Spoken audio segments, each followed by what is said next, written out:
First and foremost, welcome everyone that's here. This is such a great event and really truly exemplifies MongoDB community in its purest form. I'm going to try this because we have two Brazilians here that speak Portuguese. And correct me if I'm wrong, sejam todos bem-vindos. Yes? Oh. Welcome everyone. So I'm trying. I primarily speak Spanish and English, so you might hear a little bit of it. But welcome everyone again. I am really, really happy to be here. My name is Selena Zamora. My goal or really my role here is to bring MongoDB users, advocates, enthusiasts together. I manage the Global User Group program, specifically helping individuals that are interested in bringing others in their communities together to share best practices around MongoDB. And that's how we are here today. We have some of the most phenomenal technologists that you'll be able to learn from, not only in the way that they've built their career, kind of take a look into how they started and, certain advice that they have. And with that, you didn't come to hear me talk, so I'm going to go ahead and go to the next slide really quick. We do have just general rules of engagement to make this a very seamless and fun experience. I am a big Schitt's Creek fan, and I know Karen is too. But be kind, respect others' opinions. Please use the Q&A section to ask your questions. We will be going through them as we have this conversation. Encourage, meaning let's practice an inclusive and welcoming environment for everyone. And then just have fun, enjoy your time, learn as much as possible, and feel free. This is a safe place to ask your questions, so don't hesitate with that.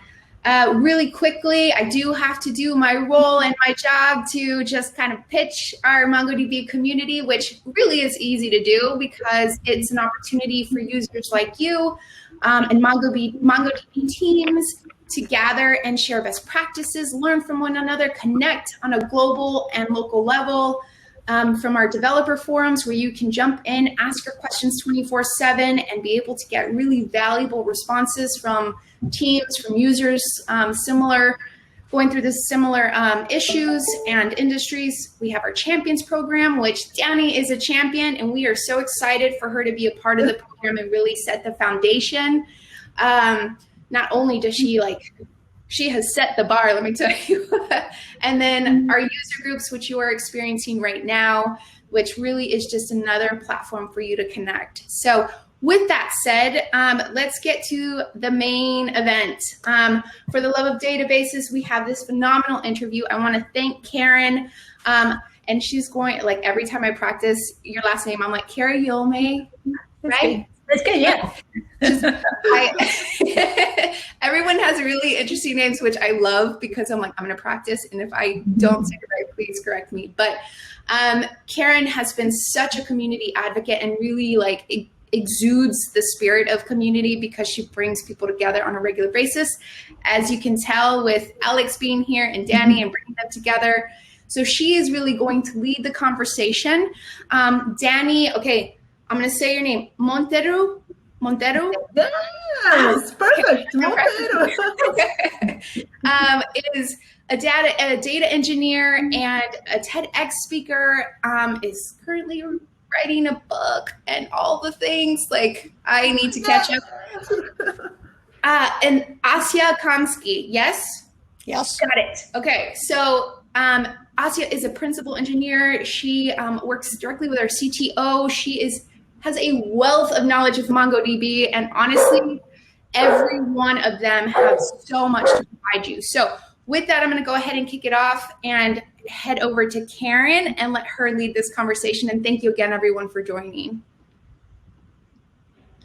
Hi, guys. Thanks so much for joining. So thank you so much for asking me to come, Selena, because it's such a privilege to be able to talk to Asya, who is a friend, but before she was my friend, she was my hero. I knew who she was, and I remember she's based in New York, and she came to Austin, and she was in the office, and I was like, she's in the office. and I didn't dare say hi to you. And then since then we've become friends. I've been to her place, but it's really cute. And then Dani, who I just met a couple weeks ago for the first time, but I feel, and we've chatted a couple times, and I just feel like really, really comfortable knowing you. We've been talking about love for like 15 minutes straight now. So I'm just gonna do a quick little icebreaker so you guys can get to know Dani and Asya better than I can teach you. So let me see if I can share the screen without actually exiting the meeting, which seems to be my Zoom curse. I exit every meeting before. Let's see. Can you guys see my screen? I can't tell. So not yet. If you go ahead and it'll show you like a variation of browsers, and then just choose the one you want, and it should start. I am, and it's not working. Likey. I'm going to try one more time. Fallback is whatever it is you want to put. I'll do application window maybe. I was going to say maybe, put it on an iPad and then hold that to the camera. Poor man's solution to meetings not working. Oh, no. Now you send it to me and I'll just share it too. Oh, that's a good idea. Let me do that. As soon as I exit here. Oh, you know what? Maybe it's because I'm in presentation mode. So let me exit presentation mode. Okay, so. That preparation and technology always defeats us.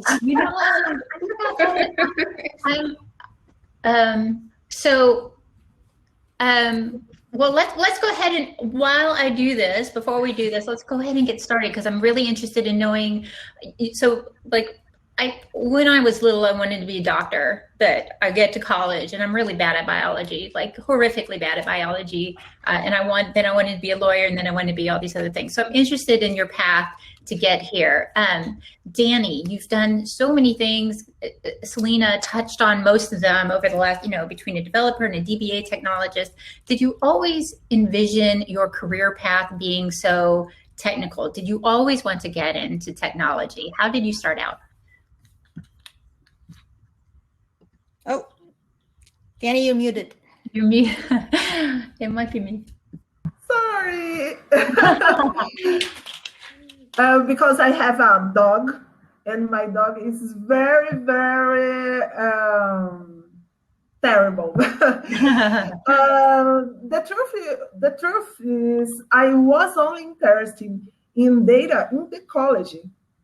My dream of being a physical therapist and to able to help people. I even interested in the ISM, but my mother had no money even for me to enroll. But I passed in technology college. FATEC is a public and well-respected college here in Brazil. In my second semester, I was already doing an internship, and my salary was bigger than my mother's. I started my career as developer, but I liked work databases, and I quickly did queries. It was natural that I found myself as DBA. I fell in love. After that came the opportunity to work with data architect on the stock exchange. I love it. It was a wonderful 10 years. And today I am a data engineer at XP and working with data technology was a wonderful incident at my life. Wow! So you wanted to be a physical therapist, and then now here you are writing books about data technology and being an expert on all sorts of things. A data therapist. Yes, I love it. I used to use that as a title when I was a DBA. So feel free to steal that. Asya, you have you've a background in computer graphics, which is really hard, and your undergrad is also in computers. Did you always want to be a technologist? Oh, did you study music as well? Sorry, did I what? Study music as well? No. Well, I mean, unless you count ages 5 through 8. and then some amateurish stuff. But I always knew what I wanted to be when I was a kid. And if you've ever heard my diagnostics and debugging talk, then you know what I wanted to be also. I wanted to be a detective. My hero was Sherlock Holmes. My favorite books since I was, 6 or 7 were all free kind of books. But I also loved any all kind of puzzles, like a lot of us probably did as well. So I actually started out as a physics major when I went to college. But one of the things that has also been consistent throughout my life is I'm very impatient. And as soon as I realized that to work in actual physics, you needed to go to grad school after undergrad and like get a PhD. And that was like, 4 years plus another 7 years. And I'm like, are you kidding? I don't want to wait that long. I don't know why I wanted to get out of school. Somehow I thought working was some glamorous. Man, if I'd known then, I would have just like stayed in school forever, probably. Anyway, so I started looking around what to switch to. I looked at some other engineering things and ended up with computer science in part. I don't know, it clicked. It came relatively easy. I always had interest in, languages and formal systems. And once I started taking some of the more advanced computer science classes, it was like really cool. The programming stuff was cool too, but, I was always one of those wait till the night before a project is due, right? Right, main, begin, end. Okay, it compiles, and I just have to hack it until it does something resembling what the assignment was.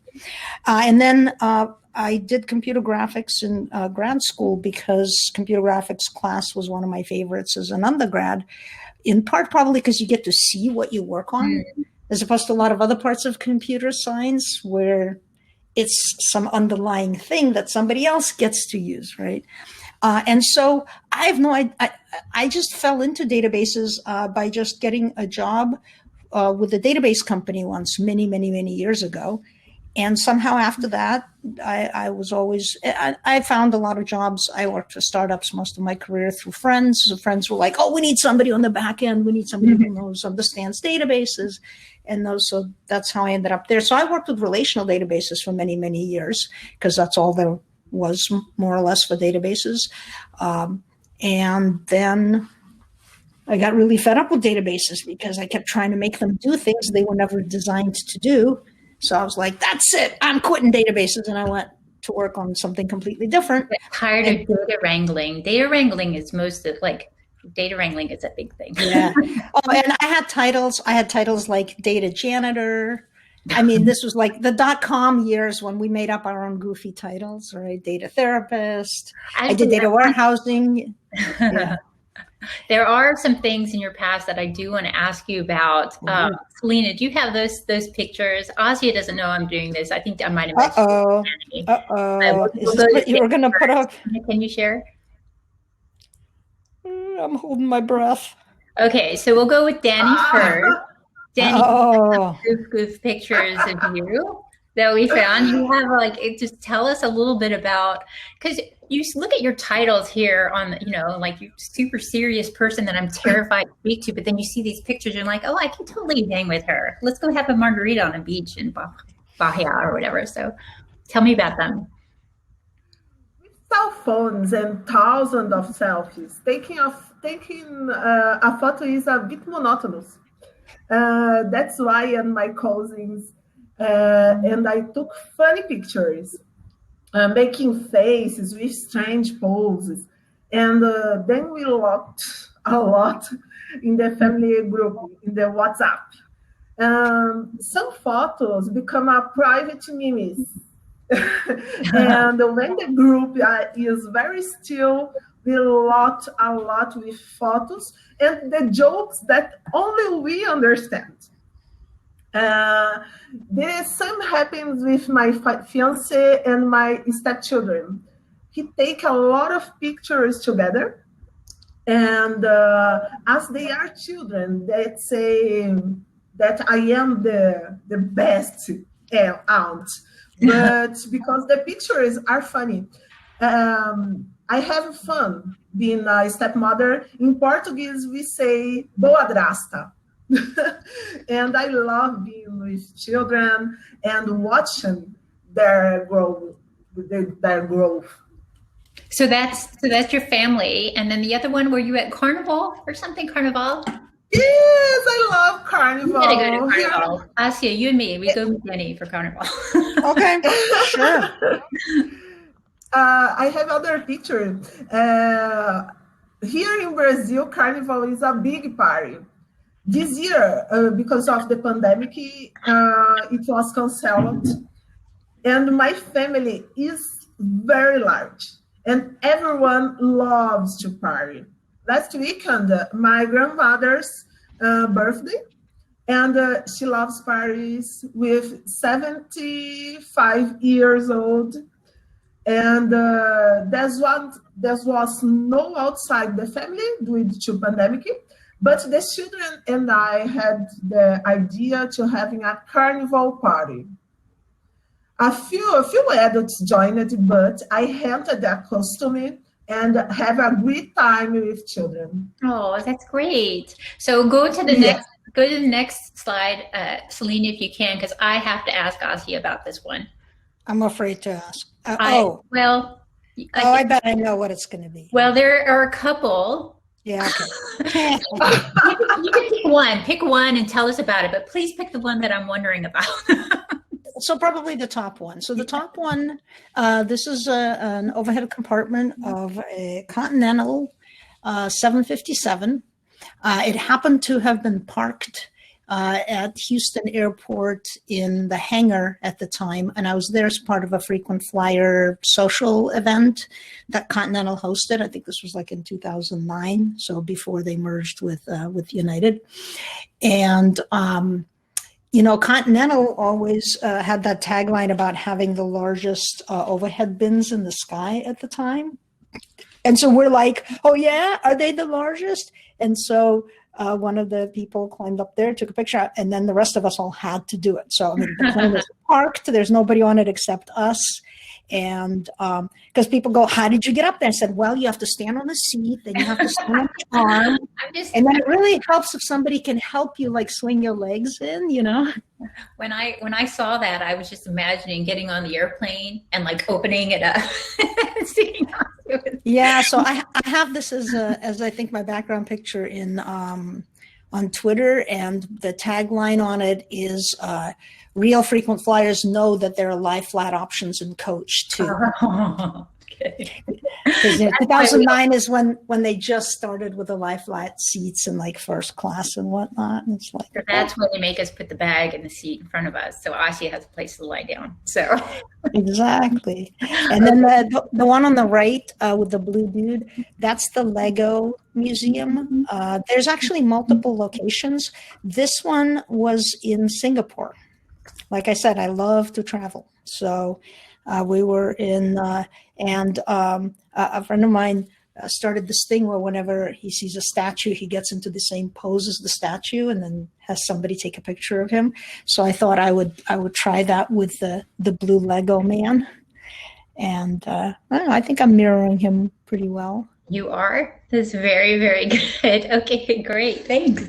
And then the third one is I'm very fond of because it's very recent. It's the first time I was able to go out to eat in 2020 after the pandemic started.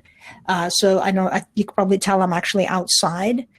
They just have these beautiful planters to separate the traffic, on the street from where the tables were set up. So this is just in East Village, not too far from here. We actually walked over there. Eating in a restaurant for the first time after the pandemic in Austin, it's quite warm, so we could eat outside a lot. And I remember my first food was Tex-Mex, the Gueros on South Congress, if anybody's been there before. Yeah.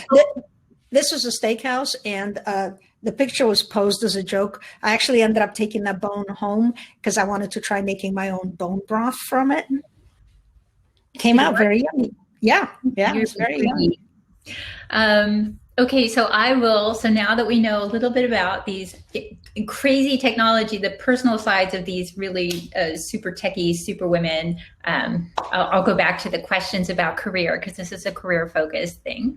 Thank you very much for sharing those stories. Now I know a little bit more about you. So we talked about how you started out in your career. And what I wanted to, we're talking about your jobs, but how did you go? Dani, I'll start with you. I haven't heard from you in a bit. So how did you go from like being a programmer where you're discovered you're making more than your mom, which is always a big milestone in life, making more than your parents.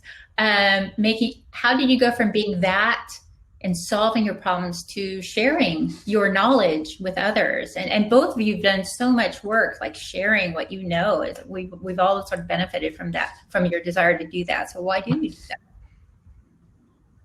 Well, I wanted to be a physical therapist to help others. After my master's degree, I started thinking about the number of holes in technology and the number of people looking for an opportunity. And the match, people and opportunity, that was my first goal. Helping people to conquer these opportunities, especially people from the peripheries and underrepresented groups in technology. On the other hand, technology was to be disseminated. And the biggest reward is knowing that life was being impacted. And also, the more I teach, more I learn. Teaching helps me looking for answers. And Asya, what about you? Like I've learned, I'm new to databases. I was in games my whole career until I started MongoDB. And most of what I learned is from watching Asya on YouTube. Well, how did you start sharing all your vast knowledge? Do you mean about databases? Well, how did you go from like working? When did you decide that you wanted to? Actually, I kind of know this answer with you, but like, how did you decide to? If somebody's out there and they have a job, how do they go from like talking about working to sharing that knowledge with other people? How did you know you wanted to be a speaker? And well, anybody who knows me probably knows the answer. The answer is when I'm passionate about something, I will not shut up about it. I'll give you an example. 20 years ago, a little more than 20 years ago now, I got a TiVo. Do you remember when we had VCRs in the late 90s, and then TiVos came out and you could like program stuff and whatever.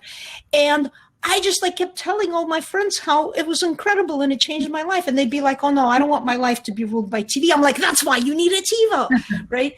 And so my joke was always that like, I always thought I was a terrible salesperson, that I was a terrible, whatever it takes to like persuade people that something is good. But it turns out I can't do it for stuff I don't believe in. Right. And so I spent many years working as a developer, and I was kind of vaguely unhappy and unsatisfied because it, didn't really match my personality and what I like doing, like working on a single project, going really deep into it, not hopping around and talking to lots of different people. And so when I first got a job in the field as, doing consulting, pre-sales, post-sales, training, whatever, giving talks at conferences, I was like, holy cow, this doesn't even feel like real work. Mm-hmm. Because because like when you're giving a presentation, the real work is preparing stuff, right? Mm-hmm. If you don't, even if you do have stage fright, the actual speaking, that's not really work. That's just like delivering the thing you already know, you've already prepared yourself for, right? So the real work comes behind the scenes. And so the actual delivery of the talk, it didn't even feel like work, right? People asking questions in training and like explaining to them how something works. It's just like, oh, I happen to have that knowledge. It's really exciting to give somebody else that knowledge so that now it solves the problem for them, right? It's very gratifying, right? This is why I'm really bad at writing blog posts, because it takes a lot more work than just telling somebody about something, you know? You actually gave now you're going to think I cyberstalk you, but Nah, you're going to talk about that wire tiger talk, right? no. Oh, But I've got a million stories about Asya. I'm going to tell the two. Asya had to give a talk to the essays like around the world at MongoDB about what wire tiger is, and she sat there and she says, so I thought she's going to have slides or whatever, and she just like talked about wire tiger, and it was the best talk I ever heard, and I'm super engaged the whole time, and it's just her telling how we went from a memory map model to wire tiger and the solutions solved. The other interesting thing about Asya is, as a teacher, I was working on this aggregation. I can't remember the project, but I had an embedded document inside of an array, and I had to write an aggregation that read a field inside that embedded document inside an array. And I spent days on it. And I was like, I pinged her in the morning. I go, do you have a second? Do you have a second? I'm like, you have hours to help me with this thing I spent the whole weekend on. She gets on the call with me, Zoom. I show her the problem, and she sits there and she goes, one day I want to do one thing as well as Asya does data. She sat there and she closed her eyes and she told me what to type for the code to work. She goes, you hit $, $, $, open parentheses. I forgot about that. Pardon my French, sorry. It just worked. I couldn't believe it. I was like, why do I talk to her? Like, why did I spend a weekend when I could just ask her? And you gave me a really good tip about that. You said, the 15-minute rule. Yep. Tell us the 15-minute rule. The 15-minute rule is this: don't ask somebody else for help until you've spent 15 minutes trying to solve the problem yourself. Don't spend more than 15 minutes trying to solve a problem before asking somebody else for help. Spending 15 minutes on it yourself helps you, A, find the answer if it turns out to be something really trivial, B, find the background information so that when you ask a question, you can make the question more complete and more precise. And it also shows the person or the venue where you're asking the question that you did some homework trying to figure out. The reason you shouldn't spend more than 15 minutes on it is you're just, you're going to waste a lot of your life if you spend every weekend trying to figure out something that somebody else could point you very quickly exactly towards a solution, you know. And so I kind of feel like I've learned a lot of things in my life 15 minutes at a time, and then had somebody else give me a boost to like get me 3 hours further. I feel like it takes me 15 minutes to remember what I sat down at the computer for. Okay, well, don't count that. Don't count that. Dani, do you agree? Did you understand her 15-minute rule? Do you have a solution like that? You're muted again. Unmute. Sorry. I like it, but I need more time. I use it 25 minutes because 25 minutes. Yes, I try to resolve in 25 minutes, and it's a good home. 15 minutes is very difficult to me, but I try in 25 minutes. Yeah, and it depends, right? It depends on the topic. It depends on how much expertise one already has. Sometimes within 15 seconds of Googling, I can tell that I won't be able to figure it out on my own, right? And then other times, 15 minutes gets me far enough that I can see that I'll be able to do it myself if I just like allocate 45 minutes to it. And it's okay to decide to do that. You don't have to ask for help, right? I just, you know, it's a whatever number of minutes. It's just the general rule is, you know, look yourself before asking, but ask for help before spending a huge amount of time on something. Right, it'll make you much more efficient at things. So I'm talking about how I learn from you, and we're learning new roles from you, but you guys both teach data, and data is a moving target. We talked about the new data governance rules in Brazil. Dani and I talked about that with Alex the other day. There are all sorts of, and MongoDB and in data, we have all sorts of new innovations to meet the new challenges of working with data. So in your role, and I think nowadays for everyone, it's really important to be lifelong learners. It's something we embrace here a lot. Dani, let's start with you. What are some of the tools? You teach so much, but then you also learn so much because you have to teach new things so much. What are some of the tools that you use to continue learning and to continue teaching? Are there any new things that you can advise for that? I am very, very old school. I love to note taker and a lot of colored pens. And I make great notes. And I almost never read what I wrote. But for me, the most important is to write that I need to learn and I need to remember after. And this is my goal to learn. Asya, do you have any tricks? I actually do that as well. I like to write down things, but it's important to reread what you wrote down or else it just goes away. I call them, in data, you have to kind of like keep seeking things and putting it in cache every once in a while. Yeah. I joke that there are people here at MongoDB, I call them my cache overflow, right?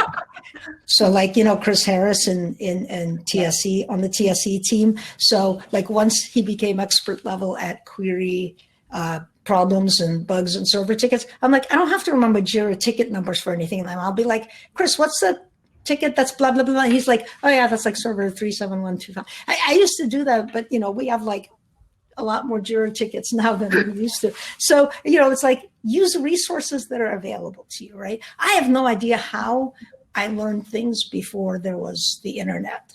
Like you had to go to a bookstore, order a book, right? Or, realistically what we did instead is, we asked coworkers, right? And we kept picking our brains and then we had to take notes. So we have to save them. Now it's like, if I'm going to ask somebody, I'm going to ask them and they're going to send me a link to a page that's highly useful, right? For how to do X. My biggest problem is I keep the tab open to remind me to go back to it and try something or to reread it. And then I end up with 300 tabs open, I have 400 bookmarks, something obscene. Like I just keep bookmarking it and having to go, and then I can never find what I'm trying to learn. There are a lot of tools out. There are a lot of tools out there that let you save, like clip parts of web pages, or save a web page where it'll cache the first few paragraphs, right? So that then you can search in that tool. But every time I find one that I think is good, it like disappears, or they convert to some pivot to do something slightly different. Maybe I'll write my own. So what are you bookmarking now? What are you like? What are the big things that you're learning now? Who, me? Yes. I've been meaning to write a Realm app. Oh yeah, like on the like a Realm mobile app in Kotlin or whatever. Something, To me, it's like when I'm like, for example, I'm in my spare time right now. I put some data into Atlas that I now want to be able to search a certain way. And I'm like, well, this would be an opportunity to learn how to write, because I've always been back end. And so I touch the front end only as much as I need to, and so every few years I'm like, looks like there's a whole bunch of new technology on the front end. I should try it out and see, and just see because what happens is something occurs to me like, oh, that's inconvenient to access the data this way from the front end. I wonder why. And then I go and talk to some other folks in the company about like, why haven't we created whatever? And they go, oh, we've thought about it. And then I can go and start like pitching for prioritizing. Dani, what are you learning right now? Oh, teaching helps me looking for answers. But I am very, very curious, and I love to study. That's why I always look for news, talk to a lot of people, and I use social media to help me keep up to date. I use a lot of Twitter because small text and I following the people, Asya, I following other people, and I read small notes, and I interesting, and I read about.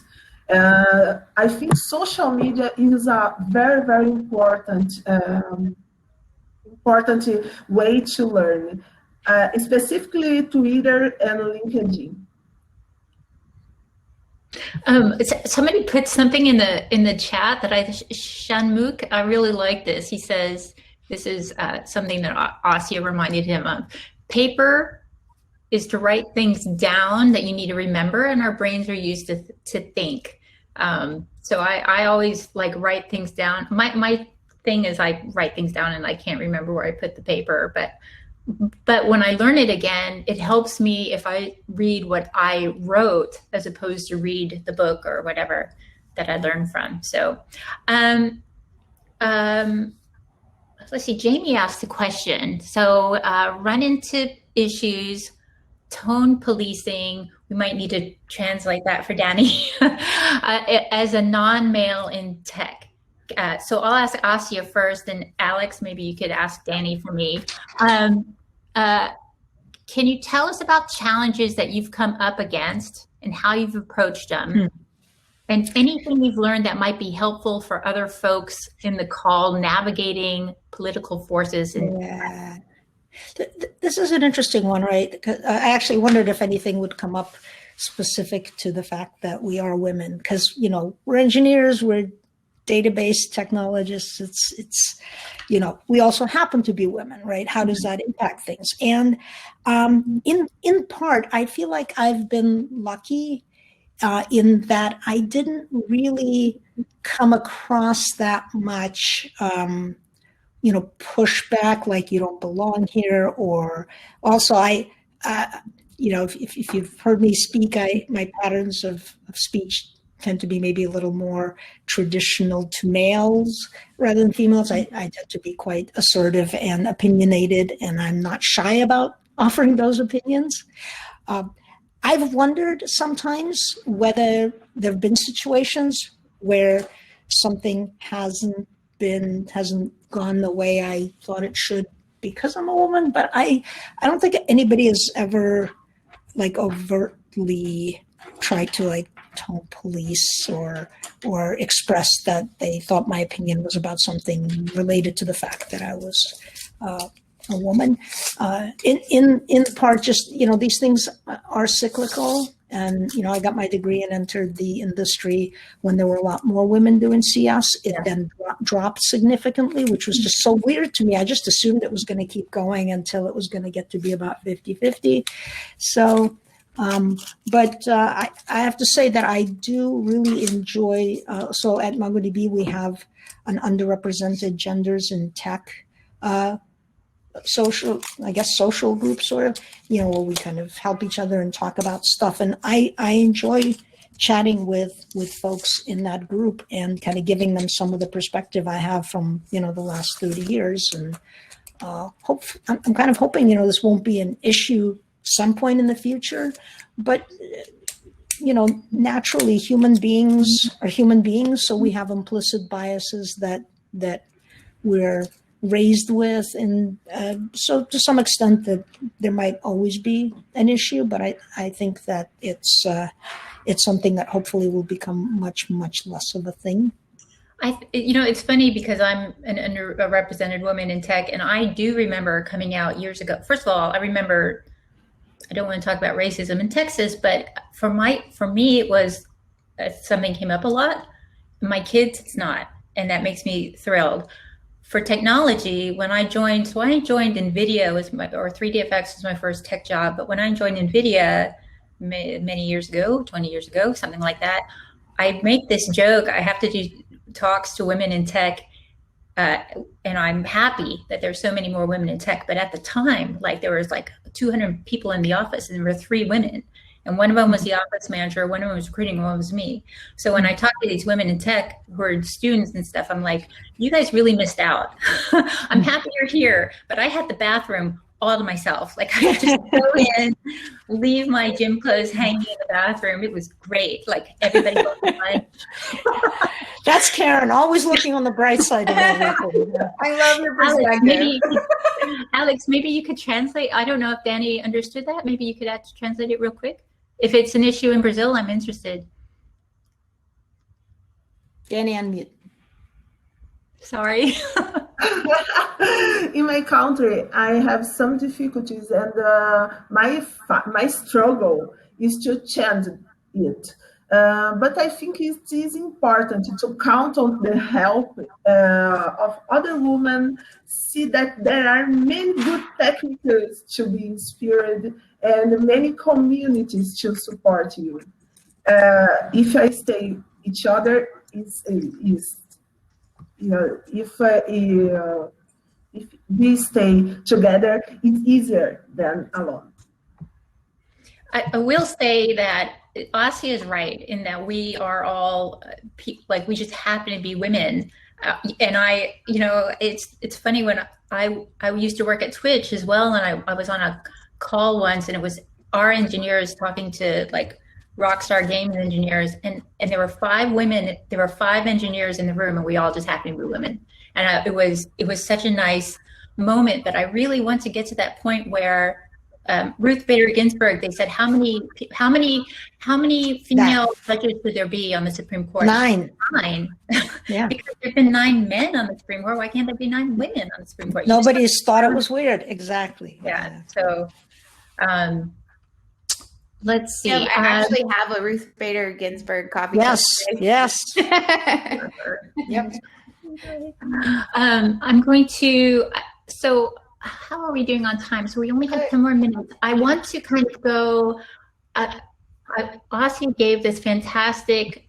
I want to ask one more question from me, and then we'll go into the questions from the chat. But like Asya, you had this sort of mathematical formula, and you kind of touched on it earlier today when you're like, I knew this was a good job when.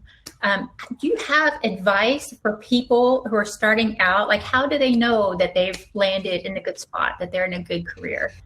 Yeah, that's a good question, right? Because you actually said something I saw that was like, I think there were 3 factors. It was between you really, I'll let you. Yeah. Oh, yeah. I think I know what you're talking about. It's like you want to find the intersection of things you enjoy doing, things that you're good at, because I enjoy doing plenty of things I'm really bad at, right?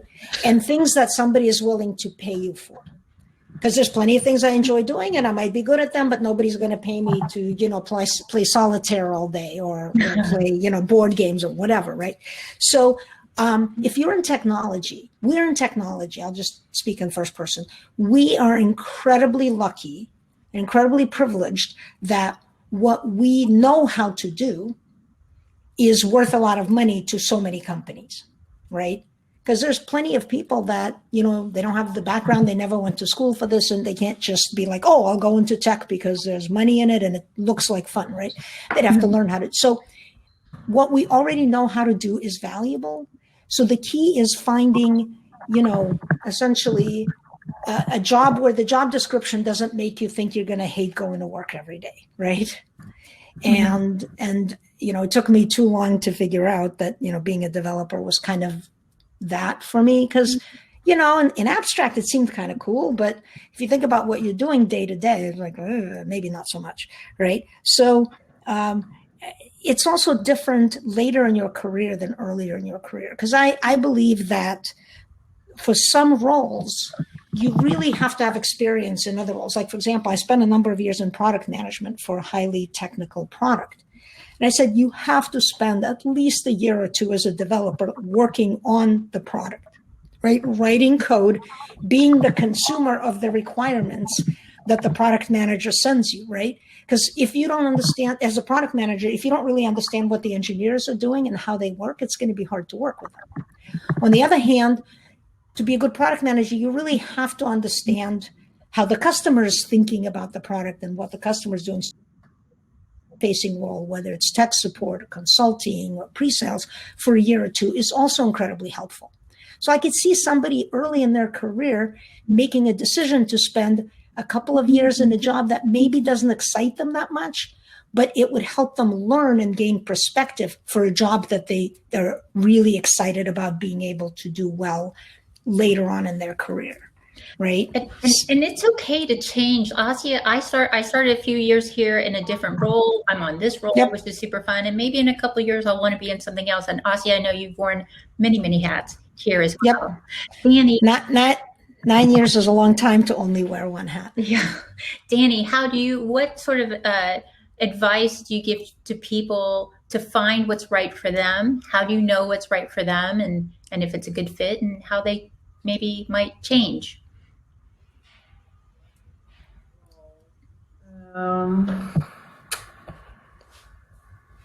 It's difficult. This question is very difficult, and I need. But my first advice is study and study a lot, because when you study, it's easier to find what you like. In my case, I know that I am in the right career because I help people, because my grandmother is proud, can I travel on vacation, and I feel enormous happiness in each delivery. And I have 20 years in career, and I am happiness in each delivery. Oh, and I am curious to learn, and I have a salary, and a good salary is very important. So I think that's been, you guys are both kind of consistent. It's real. So I used to be a physics major. I have a physics degree, Asya. We have lots of things in common. I'm surprised we didn't. Yeah. But it was when I was getting out, I'm like, I'm just not going to make any money in this particular thing. But they keep saying, pursue your dream, like those actors, pursue your dreams. I think that's great to pursue your dreams, but it is balance. You want to teach, you want to learn. It's all about finding the right balance for you at that moment. And when your needs change, you can evolve in your career with that change. Yeah. Hey, I noticed a question in the Q&A that I think I'd like to take, assuming I'm reading the question right. So the question is, what's the best answer for why do you want to work with our organization? So I assume that's kind of like an interview related question. It's like you're interviewing somewhere and they say, why do you want to work with our organization? I'm hoping that I'm interpreting that correctly, because I have a very contrarian answer to that question. Because when I'm interviewing somewhere and somebody says, why do you want to work here? And I say, I don't know. That's what I'm trying to find out. That's why I'm interviewing. Please tell me why I should want to work here. Because the fact is, if they expect that you have an answer without really having ever worked there and having only been, especially if it's an early interview phase, right? Mm-hmm. You're on a phone screen and they're like, well, why do you want to work here? I'm like, because you called me. I don't know. I was like, because I need a job, right? That's an honest answer. But the thing that people sometimes forget about interviewing is it has to be a two-way street. If you spend the entire time trying to convince them that you're awesome and they should hire you, they will make you a job offer, and then you're not going to know, is this the right job for you?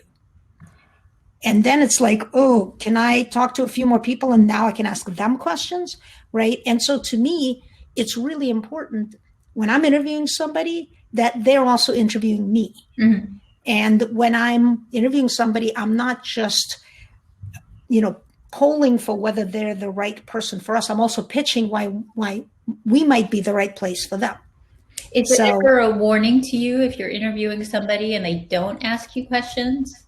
Like they're just too nice? No, not always, because it depends on, they might have just had a 45-minute session with somebody where it was all about the other person telling them what it's like at our company. Or they might have a friend who works there and they might already know a lot about the company, right?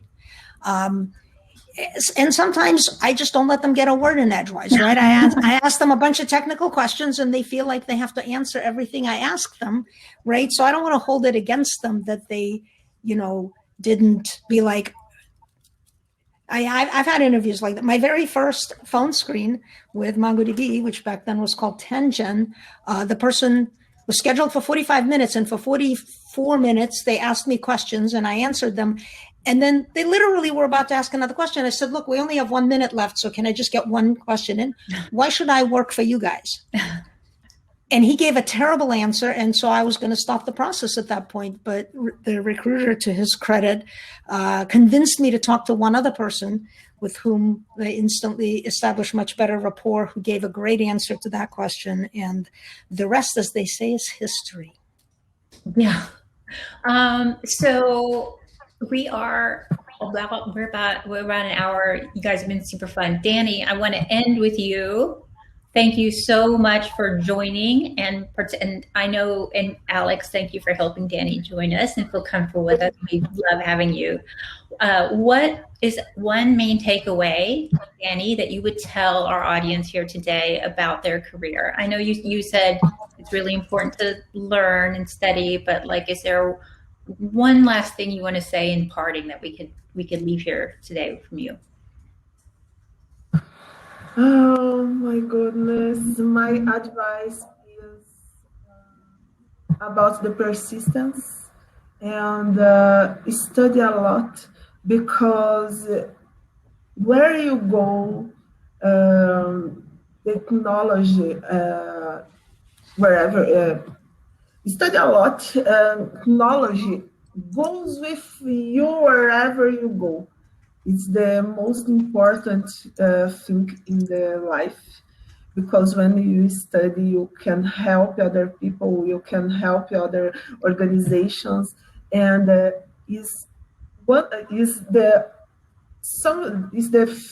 is your. This is my advice. Study MongoDB, study programming, study about your life, but study. I will say my big takeaway from talking to you guys today is work hard, play hard. Find that balance between what you have to know and what you have to work. And if you don't have that balance, it's just not fun anymore. And as you can see from Dani and Asya, that they're like incredible technologists who climb into airplane panels and go to Carnival and, are fun and good with people. So thank you so much for coming and joining us. Selena, maybe I'll turn it over to you. Yeah. I mean, I really can't follow that because it was perfect. I mean, perfect way to end the event. Thank you to everyone for participating. Alex for being a source for Dani as well. Yes. I am just completely blown away by the advice that you all have, the experience and journeys that you've shared. The one thing I tell people is that your story, there's a quote that I always look to, but your story can be a page in someone's survival kit. So see it as an opportunity to continue sharing your stories, whether you're here as actual attendees or each one of you that just shared your phenomenal journey. So thank you again, everyone, for participating in the community. And please continue to share your use cases, your best practices, your tips. Go on the forums, check out our Dev Hub. Happy to share all those things with you all. Go to developer.mongodb.com and you'll find all the things that you're looking for. Again, thank you, everyone. Karen, Asya, Dani, Alex, I appreciate you and for constantly being what this community is about. So everyone have a wonderful day and share your feedback. You will be receiving a survey. Let us know how we can make this a better experience for you all. Thank you.